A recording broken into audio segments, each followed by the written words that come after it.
हाय नमस्कार जय जवाहर जय आदिवासी। तो केम छो मारा यूट्यूब पर मैं मस्त हशो मजा मस्त ने व्यस्त हशो। तो 2-4 દિવસ પછી ફરી મને એમ થયું કે ફ્રી ટાઈમ બેસી રહ્યા છે તો આપણે કશું કરી નથી શકતા।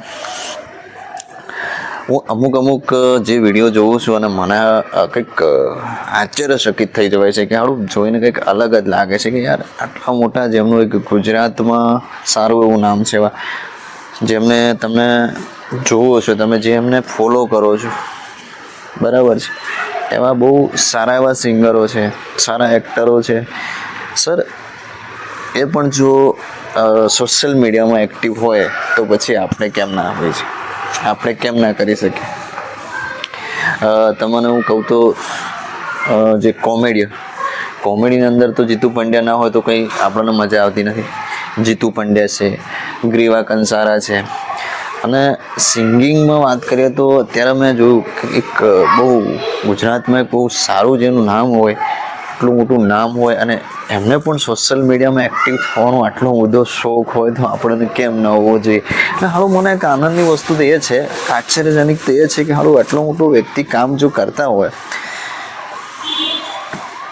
રાજદીપભાઈ બારોટ, મેં એમનો વ્લોગ જોયો, હાલો મને કંઈક નવાઈ લાગ્યું કે હાલો આટલું મોટું એક પ્લેટફોર્મ છે જેમની પાછળ એ માણસ પણ વ્લોગ કરે છે તો પછી આપણે કેમ નથી કરી શકતા। તમે જુઓ જીતુભાઈ પંડ્યા છે તો એમની પણ એક પર્સનલ ચેનલ છે, ગ્રીવા કંસારા છે તો એમની પણ એક પર્સનલ ચેનલ છે, અને અધરવાઇઝ તો યુટ્યુબરો છે જ પણ જે એક નામાંકિત છે ગુજરાત લેવલમાં જેમનું નામ છે, અધરવાઇઝ પણ લોકો જેમને સાંભળે છે, જેમના ગીતો સાંભળે છે, તો આ પણ એક હીરો છે, હિરોઈન છે જે લોકો પહેલેથી જ જે ફિલ્મી જગતની અંદર કામ કરે છે તો એમને એટલું એક પ્લેટફોર્મની અંદર શું એ ટકી રહેવા માટે કરે છે કે શું એમને કામ કરવાનો શોખ છે? ના, એમનો શોખ છે, કારણ કે એમને સોશિયલ મીડિયા શું છે એમને ખબર છે।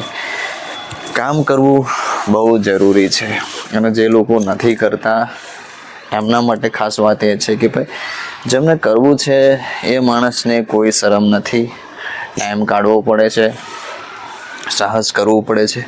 એક વસ્તુ છે કે તમે કોઈ કન્ટેન્ટ નક્કી કર્યો અને એક વિડીયો માનો કે તમે એક દિવસ બનાવ્યો, પછી અઠવાડિયા પછી, 15 દિવસ પછી, મહિના પછી તમે એ ચેનલને જુઓ છો કે ના યાર હવે ફરી વિચાર આવ્યો, ચલો ફરી મને વિચાર આવ્યો, ચલો તો આજે એક વિડીયો બનાવી દો અને જેમ તેમ કરીને એડિટ કરી અને અપલોડ કરી દો। સોશિયલ મીડિયામાં કામ કરવું હશે તો કન્ટિન્યુ એક્ટિવ રહેવું પડશે। કન્ટિન્યુ તમારો જે કંઈ કન્ટેન્ટ હશે, તમે જે કંઈ કન્ટેન્ટ નક્કી કર્યો છે એના ઉપર તમારે કામ કરવું પડશે। ડે બાય ડે ને અઠવાડિયાની અંદર તમે કમસે કમ 3 વિડીયો તો નાખવા જ જોઈએ મારું માનવું ત્યાં સુધી। હું તમારું એક સ્ક્રીનશોટ બતાવી દઈશ, એનાલિટિક્સ મારું બતાવી દઈશ કે અત્યારે મારી ચેનલ લગભગ 100 ઉપર થઈ ગઈ છે। આવડે મેં શરૂઆત કરી, કારણ કે હું પણ પહેલાં એમ જ હતો ભાઈ, હું કશું ધ્યાન આપતો નહોતો, સોશિયલ મીડિયામાં કશું કામ કરતો નહોતો, એટલે મને એમ થયું કે યાર શું જરૂરી છે આપણે નવું બધું કામ કરવાનું। હા, એક બીજી વસ્તુ ખાસ કે તમે સોશિયલ મીડિયામાં એક્ટિવ થાવ છો અને કામ કરવા માંગો છો અને કામ કરી રહ્યા છો તો એક ભાઈ એમ કીધું કે કામ કરવાની સાથે સાથે તમારી પાસે વિડીયો ક્વોલિટી હોવી જોઈએ, ઓડિયો પણ ક્વોલિટી હોવી જોઈએ। તો હા, એના માટે તમે થોડો ઘણો ખર્ચો કરવો પડશે ભાઈ। આ સારી ગ્રેનારો J13 મેં ઓલરેડી વિડીયો બનાવેલો છે અને આપણી ચેનલમાં જઈને તમે વિઝિટ કરી લેજો એટલે તમને ત્યાં વિડીયો મળી જશે। આખો વિડીયો મેં સમજાયો છે, લગભગ 10 મિનિટ, અધરવાઇઝ 10 મિનિટથી પણ ઉપર બી હોઈ શકે પ્લસ, તો વિડીયો તમે એકવાર જોઈ લેજો એટલે તમને દરેક એ પૂરેપૂરી માહિતી મળી જશે, બરાબર।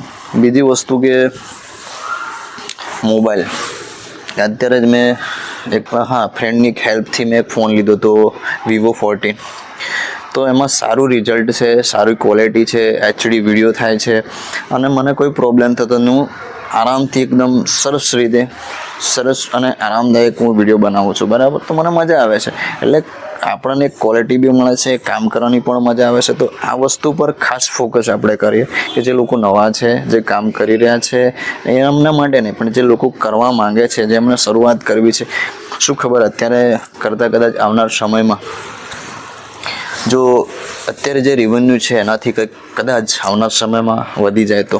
અત્યારે ફેસબુકમાં તો તમે જોઈ જ શકો છો. તમે ફેસબુકમાં શોર્ટ વિડીયો પર જુઓ તમે, લોકો બહુ જ એક્ટિવ છે. અત્યારે લોકોને લોંગ વિડીયો નથી ગમતા, શોર્ટ વિડીયો. પણ મારું માનવું, હું તો શોર્ટ ખાસ કરી નથી કરતો, હું લોંગ જ વધારે પસંદ કરું છું. યુટ્યુબમાં તમે જુઓ મોસ્ટ ઓફલી લોકો બધા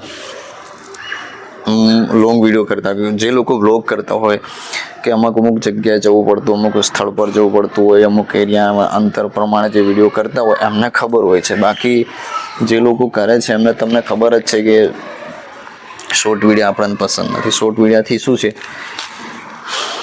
પણ લોંગ વિડીયો કરવામાં બહુ જરૂરી હોય છે. અને ખાસ કે જે તમે વસ્તુ યુઝ કરો છો, જે મ્યુઝિક યુઝ કરો છો, અને એમાં ખાસ બહુ જાળવણીથી બહુ શીખો. પહેલાં યુટ્યુબને સર્ચ કરો કે શું ક્યાંથી તમે યુટ્યુબ લાઇબ્રેરીમાં જતા રહો ને, કોઈ ટેન્શન નહીં, ફ્રી માઇન્ડથી કામ કરો. ત્યાંથી મ્યુઝિક લો, કોઈ કોપીરાઇટ્સની, કોઈ કોપી સ્ટ્રાઇકને કોઈ જ જાતનો પ્રશ્ન ના રહે. તમે યુટ્યુબ લાઇબ્રેરીમાંથી લેશો તો તમારો કોઈ જાતનો પ્રશ્ન રહેશે નહીં. બરાબર?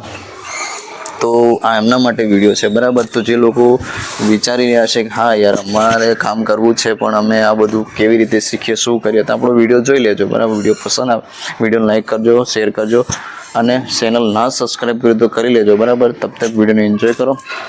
મળીએ એક નવા વિડીયોમાં. જય જોહાર, જય આદિવાસી.